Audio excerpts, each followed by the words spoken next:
Thank you so much, Steve, and good afternoon, everybody. It's good to be here. I have the great honor of introducing our speaker today. Austan Goolsbee is the 10th president and CEO of the Federal Reserve Bank of Chicago. Dr. Goolsbee previously served as the Robert P. Gwynn Professor of Economics at the University of Chicago Booth School of Business. Prior to that, he served as chairman of the Council of Economic Advisors, where he was a member of President Obama's cabinet. And he also won a contest to be the funniest celebrity in Washington in 2009. So hopefully he can rival that today. He has a PhD in economics from MIT and a BA and MA in economics from Yale University. He's a Fulbright Scholar and an Alfred P. Sloan Fellow. He was named one of the 6 gurus of the future by Financial Times. And so we're so glad that he's here today. Moderating today is a familiar face to all of us.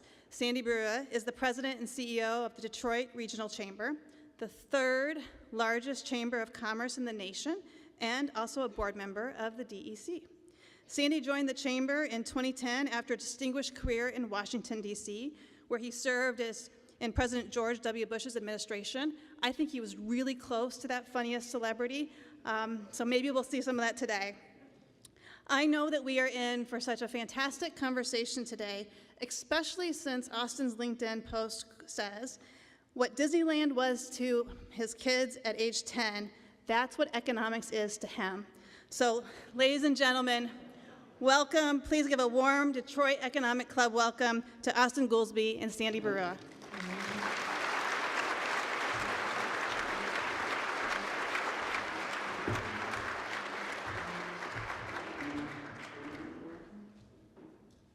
No pressure, right? Yeah, seriously. So, all right. Before we get started here, let's set the tone here. Oh, Wolverine football. This is, the thing is, I was talking to my people and I said, you know, how do you think the reception will be? And they said, no, it's going to be, as long as Michigan wins, this is going to be like a breakfast meeting. Like they'll have been out all night. Yeah, nobody's going to have a yeah. Then meanwhile, I meet with the high school and college students before we came in here. Can I tell you, they literally had notebooks of research. They were like, you said on January 5th, you know, the following. That hasn't been proven wrong. I was like, whoa, wait. I told them the quality of your questions is far exceeds the entire Fed press corps. Like, turn on the Jay Powell's press conference. They're not asking as sophisticated questions as what the students did. It was really impressive. And the students are asking much smarter questions than I have prepared. Yeah, they were. I was like, wow, I am not worthy of this crowd. Some of the kids are ready to replace me at any moment. That's right. It's going to be a mid-game swap. That's right. So, Austan, you know, it's a difficult time in the world and in the national economy. You know, our nation's at war. We have very uneven economic forecasts and outcomes. The American consumer is at its lowest point, according to the University of Michigan Consumer Index. So let's talk sports.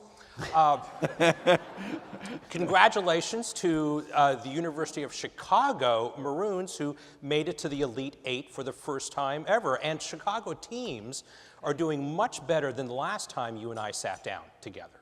Yeah, that's true. That's true. We had the White Sox set the record for the worst team in the history of baseball.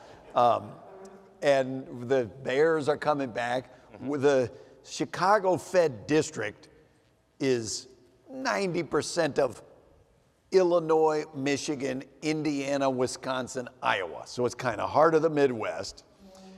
We did pretty good in March Madness. That district had 8 of the last 16, had 4 of the Elite 8, had 2 of the Final 4, and the national champion.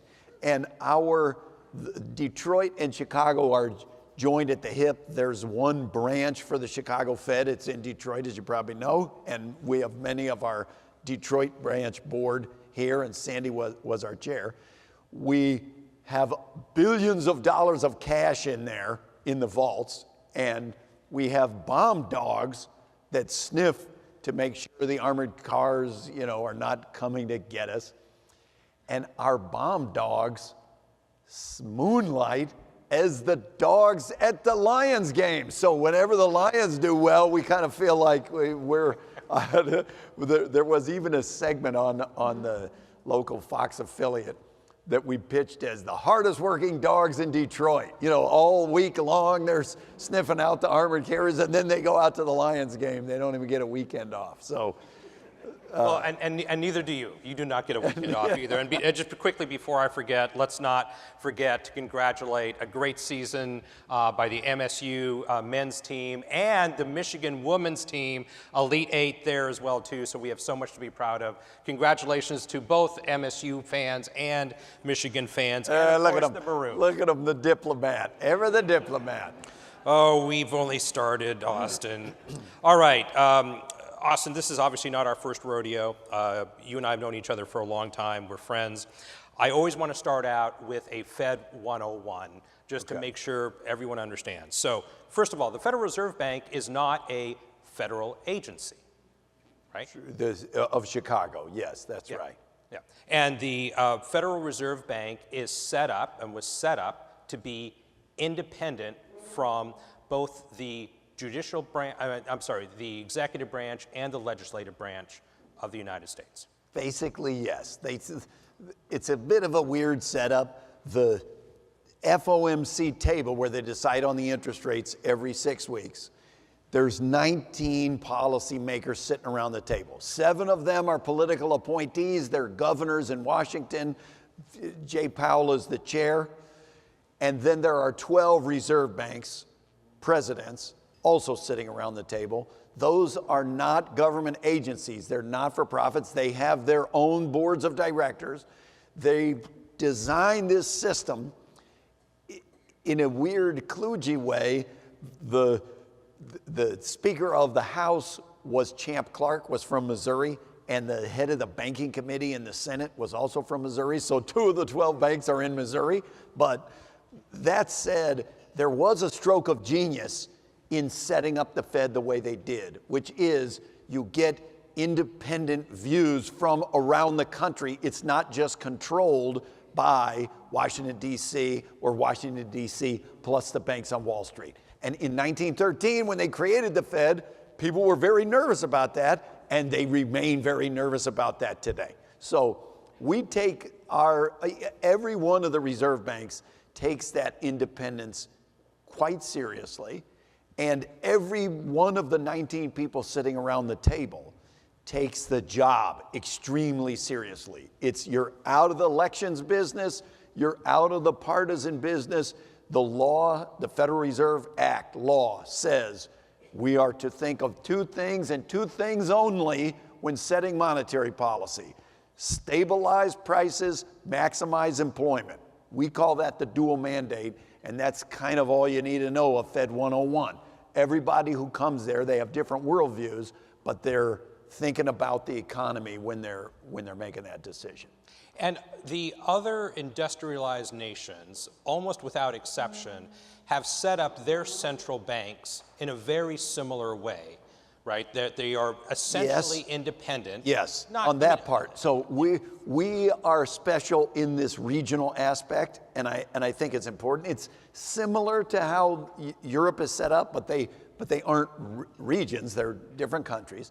But every economist, I was a research economist 30 years at the University of Chicago before I came to the Fed, close to unanimous among economists that it's extremely important that your central bank not be subject to interference from the sitting government.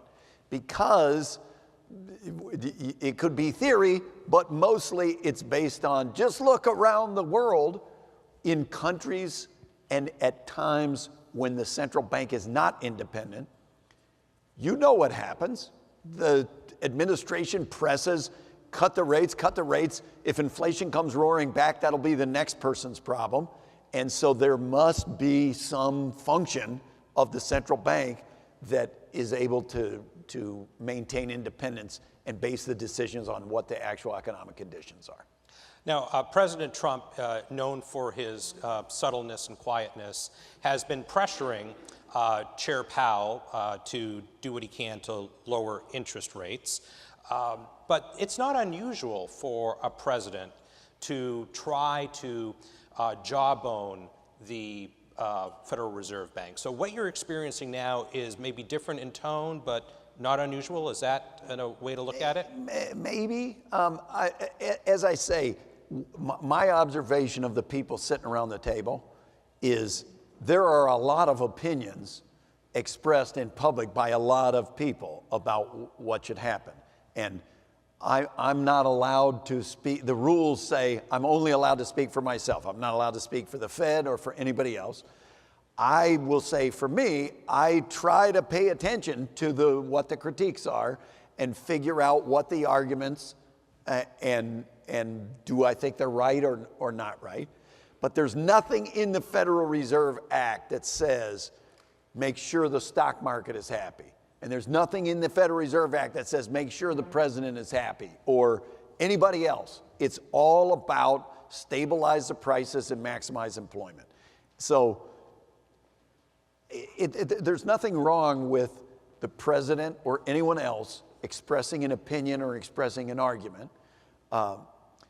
If they're actively talking about taking away the independence of the FOMC, however, now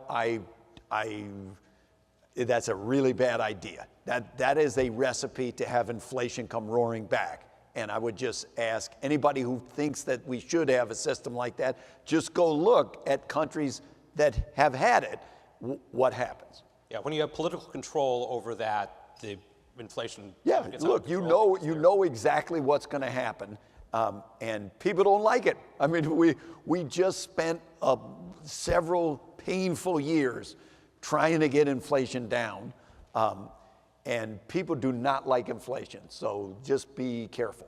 Right. And it's a trade-off between inflation and interest rates. I mean, I've been in so many meetings with you over the years, especially when you were bumping up interest rates to combat inflation, and you'd sit in especially community meetings, but even some business level meetings saying, we need lower interest rates, we know lower interest rates, but say, do you understand the impact on inflation? Yeah, look, it can be a trade-off.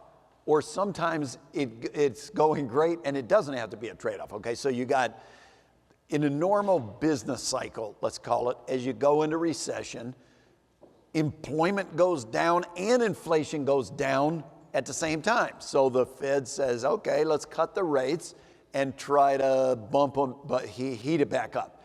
Or if the economy starts overheating, employment is high, but inflation is also high, so you try to slow it down. The hardest moments for any central bank are when you get things going, both sides going wrong at the same time. A stagflationary shock. We've faced a little bit of that. We tend to think of high oil prices. Oil prices rising do that. Industry, the auto companies, the farmers, they're like, whoa, wait a minute, our costs are rising, we're going to have to reduce employment. At the same time, prices are going up, and now we're in a very uncomfortable, almost not even a trade-off. You're just in a very uncomfortable situation, and there's not an obvious cookbook of should we heat or should we heat things up or cool things down. It's not obvious which way to do it.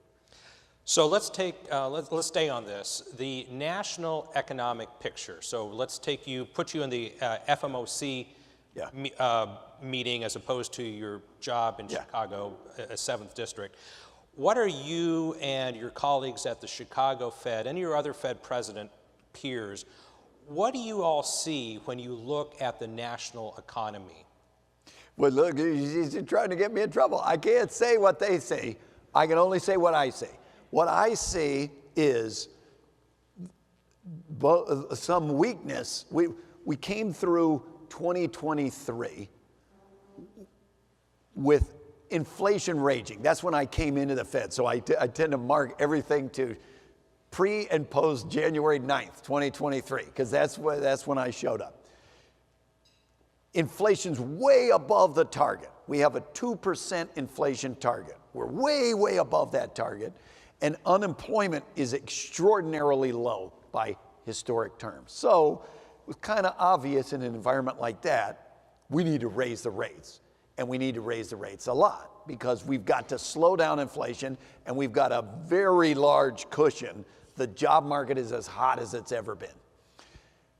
Inflation comes down a fair amount, almost as much as it's ever come down in a single year in 2023, without a recession. And that's virtually unparalleled.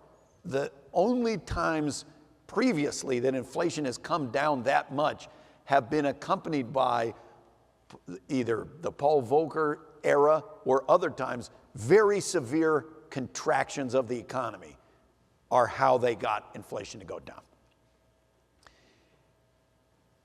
Then we come to the nearer pair. So inflation falling, unemployment drifting upward, but still objectively pretty low. Then we start to lose the margin of error and it gets a little tighter. As the tariffs begin, that's the first of a stagflationary direction shocks to hit the economy. The hope is, / was, that tariffs would just be a one-time thing and that whatever inflation was coming from tariffs, it would go away. It would be transitory. But that, you were never going to use that word again. That the inflation would be transitory.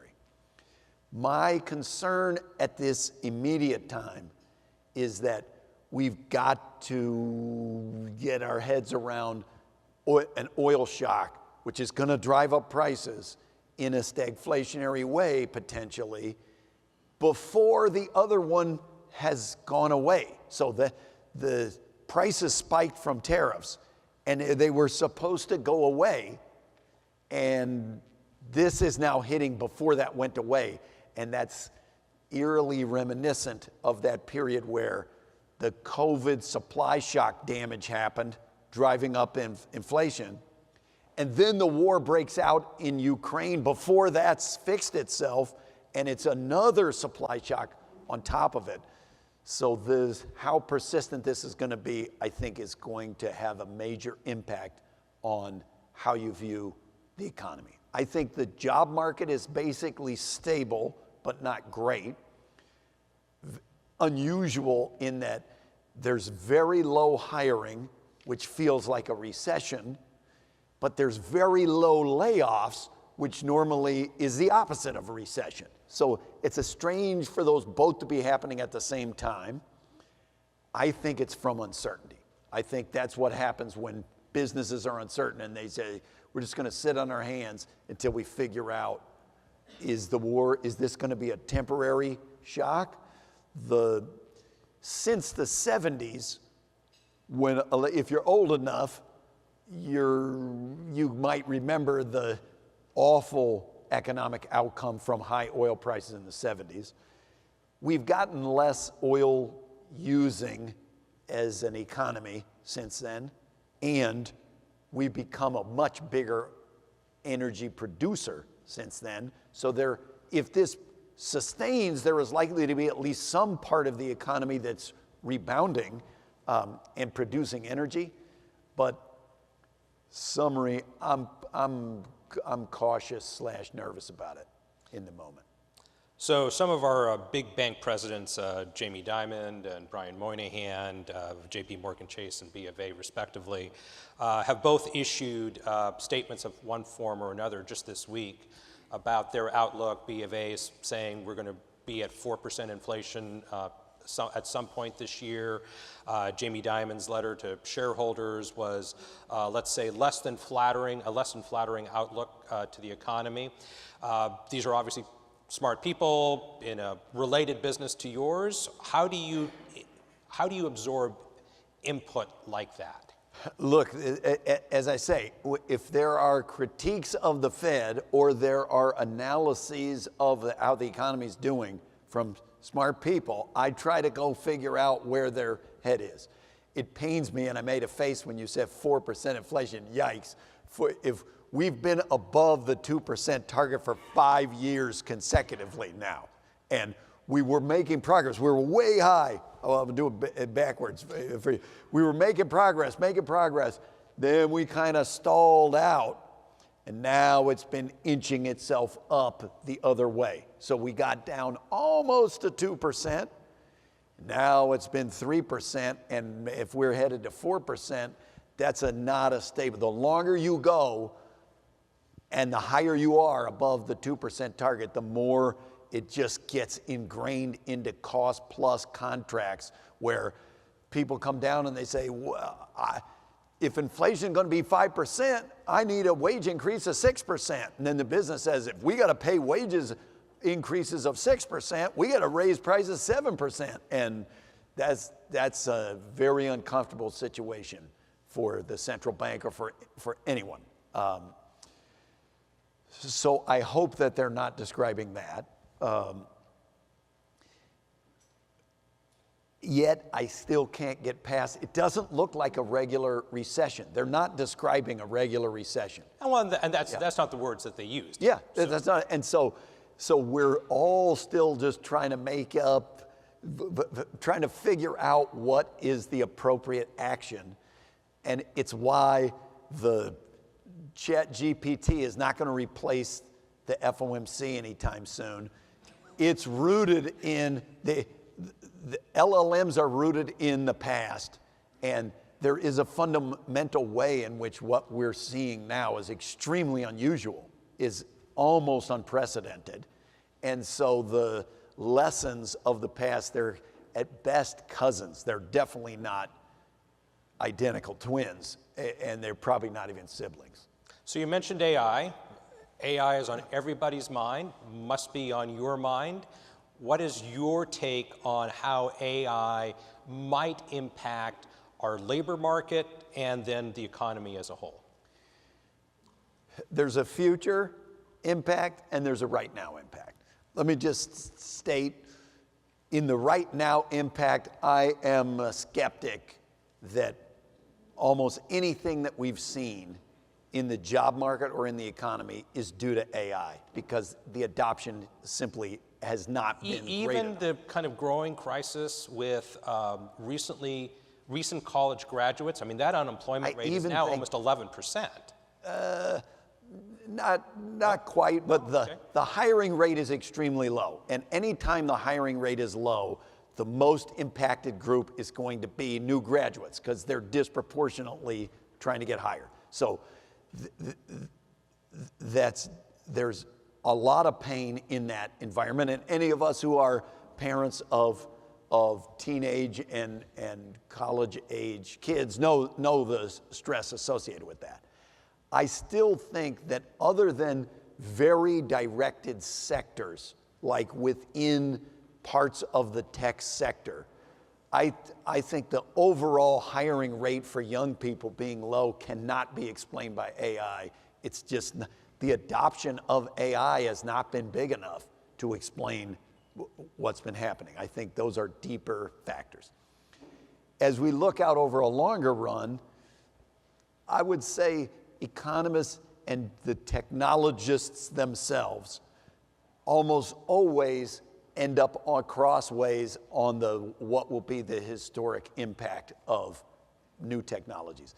Back in like 2017 or 2018, there was a now famous in this world meeting on the economics of artificial intelligence that took place at the University of Toronto. And they brought in a group of extremely high-powered economists and a bunch of the leading technology people. And as I characterized it was a fascinating conference, but the entire thing was technology person gives a paper that says, the robots are gonna be so amazing, they're gonna be better than humans at every single thing, and nobody's gonna have a job. And then an economist will give a paper and say, every other time in the last 1,000 years that this thing replaced them, that opened up new types of business and it made us richer. and so it's going to be fine. And then the technology person would say, no, no, no, no, you don't understand how amazing this is going to be. It's going to wipe out everything. And then they say, no, no, no, no, you don't understand. It's going to grow. I'm still more in that economist camp that if you look at the big general purpose technologies, as we call them, telephones, computers, the internet, electricity, there is disruption. I'm not saying there's not disruption, but over even the medium term, not just the long run, they generate far more jobs than they destroy, and they facilitate incomes going up. So I think that is how it is going to play out. But it doesn't make it any less. It doesn't make it any less disruptive if it happens really quickly. That people got to retool and figure out what they're doing. So my investment in floaty chair futures is not a good idea? Is that what you're telling me? How buoyant are you? Less so every day. All right, we're coming down to the end of my time with you. Let's turn regionally. Region 7, specifically the state of Michigan and the auto industry. Tariffs have cost the global automotive industry $50 billion. I'm sorry, $35 billion. The reversal in EV policy / fortunes has cost the industry the $50 billion. What do you see when you look out Region 7 in the state of Michigan in particular, because you and I have talked about Michigan quite a bit?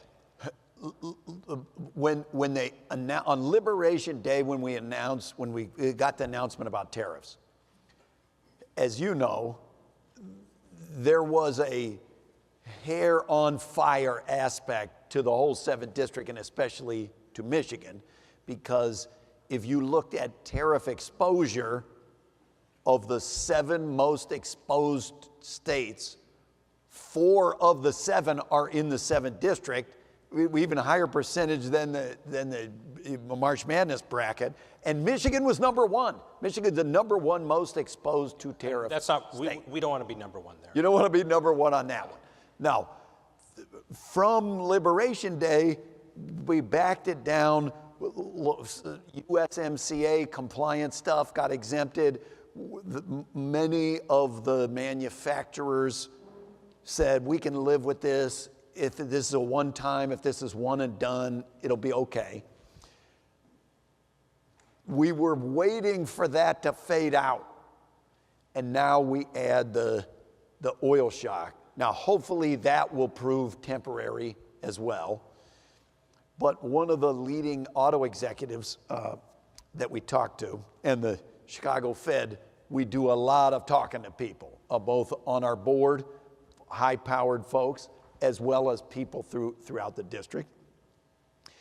And the words the auto executive used were telling. They said, the thing about just-in-time manufacturing, which is what we have now, is that at any given moment, almost every component part supply is not sitting in a warehouse somewhere, it's on a truck being sent. So if the price of gas is going to go up, if it's in Chicago, $5.20 a gallon. If we're going to have $5.20 a gallon gas, that's going to affect the supply chain. We're going to be back into a world with disruptions and costs rising. So I'd say there's heightened anxiety about this cost aspect, and is inflation coming back? And our poor friends in the agriculture business, they're getting stuck in I would say both ways, but now it's 3-dimensional, all the ways they're getting stuck. The weather hasn't been cooperating that great. The cost of all the inputs is way up, and a lot of it is based on petroleum. The sales prices of what they're getting for the crops is down, or at least flat. And the retaliation has closed off some of the markets. So there are definitely challenges. That said, the economy continues to grow, and can I tell you, the most important thing, the driver of growth for the last 3 years in the U.S. economy has not been data centers. For all the talk of that, it's been the U.S. consumer chugging along every 6 months in their consumer sentiment measures, they say, it stinks, it's the worst, I hate it, and yet they continue spending and their incomes have maintained. So as long as that remains true, I'm still basically optimistic that the boom can continue. Yeah. So I'm glad you mentioned that. I've only got 2 minutes left with you. Let's talk about the K-shaped economy. So you mentioned the consumers, yeah. right? But it is true, correct me if I'm wrong, Mr. Economist, that it is the wealthier people, earning at about 150 or more a year that are driving the economy, and those who are making less than that are really being dragged down. Is that? I would split it a different way. I only did the idea I mostly agree with, but there's one subtlety. The higher you go, the better they've been doing. But if you say, on the economy as a whole, is it all being driven by the top 1% or the top 5%? Absolutely not.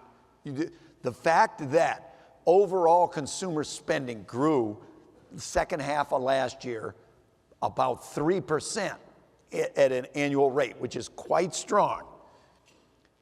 It's virtually impossible to have an economy-wide consumer spending growth of that without it being broad-based. Okay, something like 75% of the spending done in the United States is done by the bottom 90%. The top 10% don't account for enough of the spending for it to be that. So whatever and the New York Fed puts out statistics on spending by income groups, and they have it divided in thirds.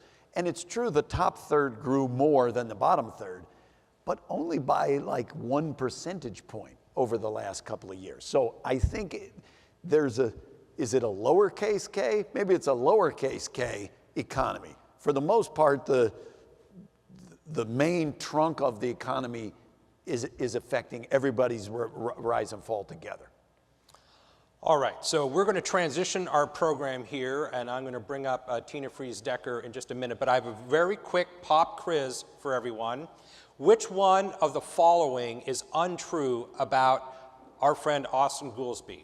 Number 1, he's been on The Daily Show. Number 2, he's been on Wait, Wait, Don't Tell Me on NPR. Or number 3, he hosted a television show on the History Channel. Which one is untrue? Yeah, trick question, they're all true. All right, Tina Fries-Decker.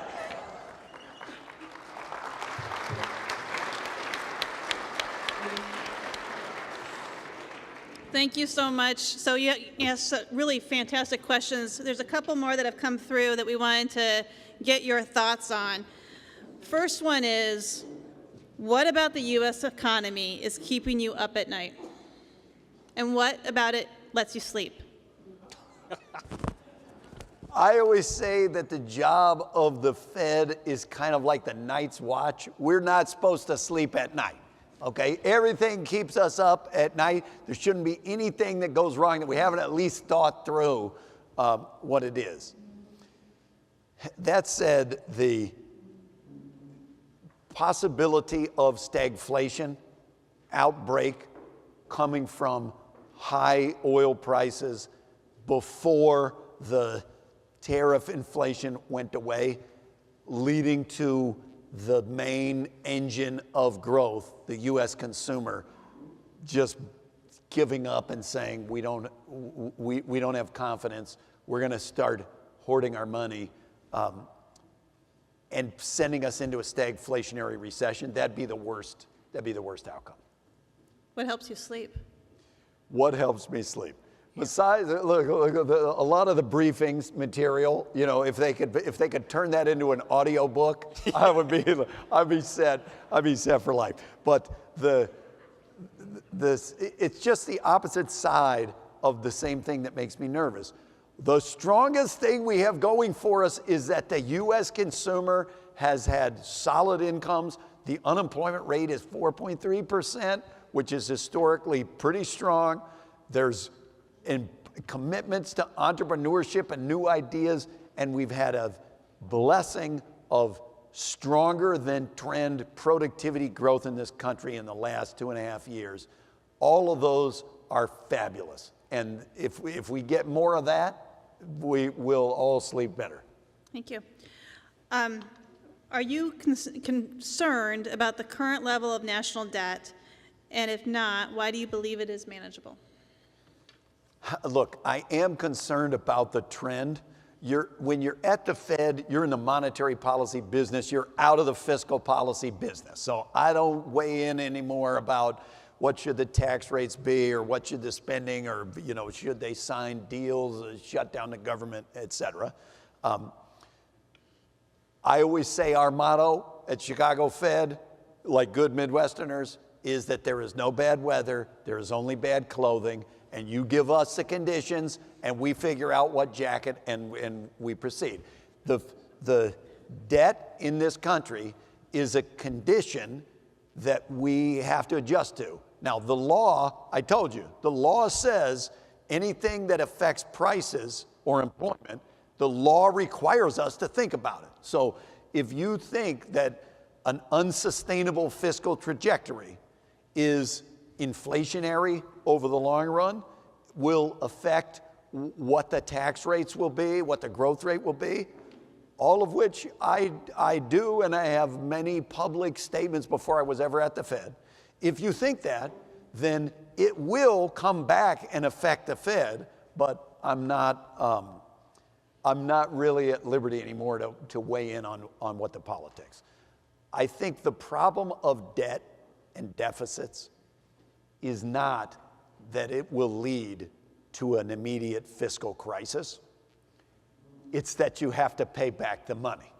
And so if you just ask kids born today, or the high schoolers who ask the questions, what is the lifetime tax rate that they're going to have to pay over their whole life?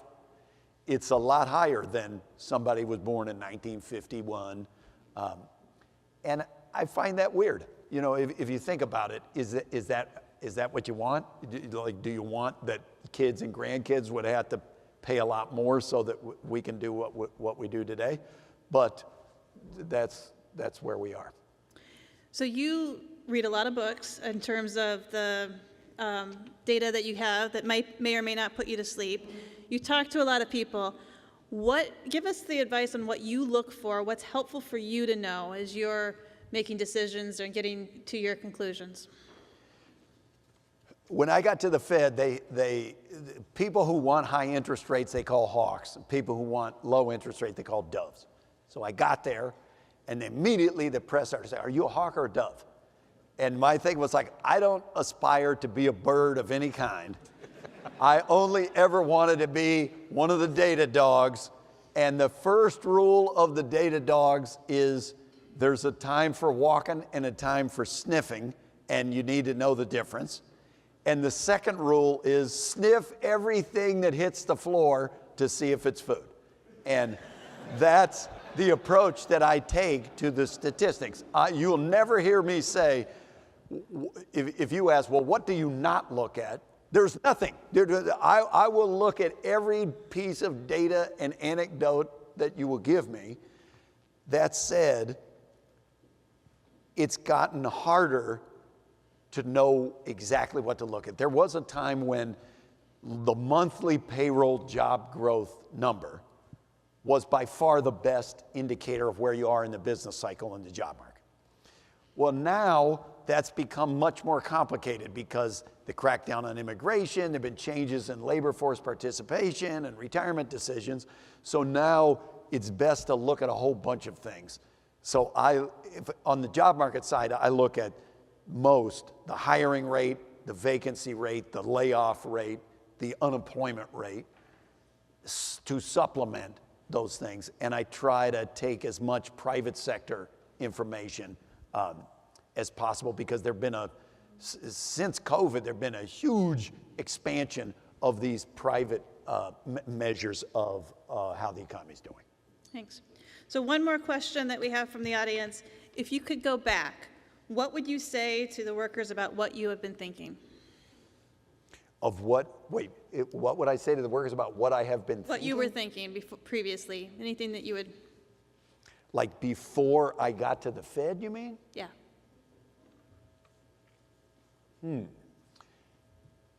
I guess when I first came into the Fed, I went and looked up the polling, and big majorities of the country say in polling that they're familiar with the Federal Reserve, but they don't know what it does. And even bigger majorities say whatever it is that the Federal Reserve is doing, they're doing a bad job at it. And so one thing I would do is I would explain what the Fed does. And especially like the Chicago Fed, yes, we go every 6 weeks to vote on monetary policy. But it's mostly, there's 1,700 people work there, and we run the payment system of much of the payment system plumbing of the United States. Over $5 trillion a day of wire transfers and ACH direct deposit, and all of that is going over to Fed wires. All the cash in America is printed by the Bureau of Engraving and Printing, but is distributed through the Feds. Detroit, Chicago, we have billions of dollars of cash in there, and we have supervisors of banks. We are a bank to your bank, most likely, and we supervise them, and we have community development. And so when we go to these meetings of the FOMC, what I'm thinking is a collection of what the research department has told me and what I've heard from all of you and what I've heard from people in the 7th District about how things are going. And everybody takes the job really seriously. They've come from different partisan backgrounds. They've come from different employment backgrounds, and there's some economists and some business people and some variety of backgrounds and worldviews. But we're not the bad guys. We're the guardians of the galaxy, and that's kind of what I've been thinking. So I know there are a few Guardians of the Galaxy in the audience. Let's give them a round of applause for all that they're doing.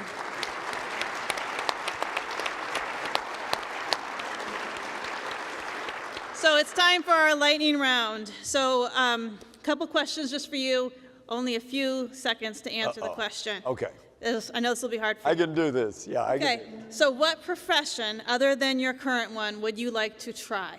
Ooh, I always said that if I couldn't be an economist, I would love to do voiceovers of auto commercials. And I was wondering, remember the guy Tavis Smiley? Tavis Smiley has a radio show. And I was on the radio show, and I said that. And he was like, we have all of these auto sponsors of our show. Do it. Give your pitch. And I did a thing, and he said, that was terrible. He's like, stick to your day job. Yeah. Well, there probably is somebody here in this room that can help you with that. Yeah, exactly. What was the last book that you read? The last book that I read, I said that whole thing about birds, and now it's going to seem like I'm lying to you, but I'm not, is a book called What Is It Like to Be a Bird? And it's actually fascinating. And it's a guy with all of these intricate drawings, and it goes through like 50 different birds and what their senses are and how they perceive the world. It was actually quite fascinating. That's fantastic. That's the only bird book I've ever read, but it just happens to be the last one. You can trade places with someone for one day. Who would you trade places with? Ooh. Would I have their skill set? That seems important. I might trade places with somebody from the team last night. I mean, that would be pretty exciting. Be cool. Good. Thank you. So the last question is, what advice would you give your 25-year-old self? My 25-year-old self? Mm-hmm. Take things more seriously. No, my 25-year-old self. That was what I graduated from graduate school, and I started at the University of Chicago as assistant professor when I was 25. And I was approximately the same age as the students. And in my first course, it wasn't literally the first class, but in my first course that I was teaching, I was partway through, and there was a guy in the class, Larry Guo was his name. And he said, he raised his hand and he said, "Professor, I feel that I could explain better what you're saying than you can. Would you mind if I did that?" And I was like, okay. And this was back when there wasn't, like, he had a pointer, you know, there were no power. So he comes up, he kind of takes the pointer from me, he just kicks me to the side, and Larry was an engineer, okay? And so the root of the thing is I was trying to do something that was calculus without using calculus. And Larry got up and was like, "This is simple, this is just, we're taking a second derivative," and he starts going through. So I've completely lost control of the room. Half the class is like, "Why did you let this guy take over the class?" So when it finishes, I'm like, "Oh man, this is bad." And I go to the faculty lounge to eat lunch. And there was a famous older professor, Mert Miller. He won the Nobel Prize. And I described the thing to Mert. I'm like, "Mert, this is my first class. I don't know what I'm doing." You know, and this guy took it over. And he says, "Young man, I'm going to give you the advice Milton Friedman gave me when I got to the university in 1961. When you set foot on the campus of the University of Chicago, never give up the chalk." That was his thing. That would be my advice to my 25-year-old self. Never give up the chalk. Yeah. That's fantastic. So thank you so much.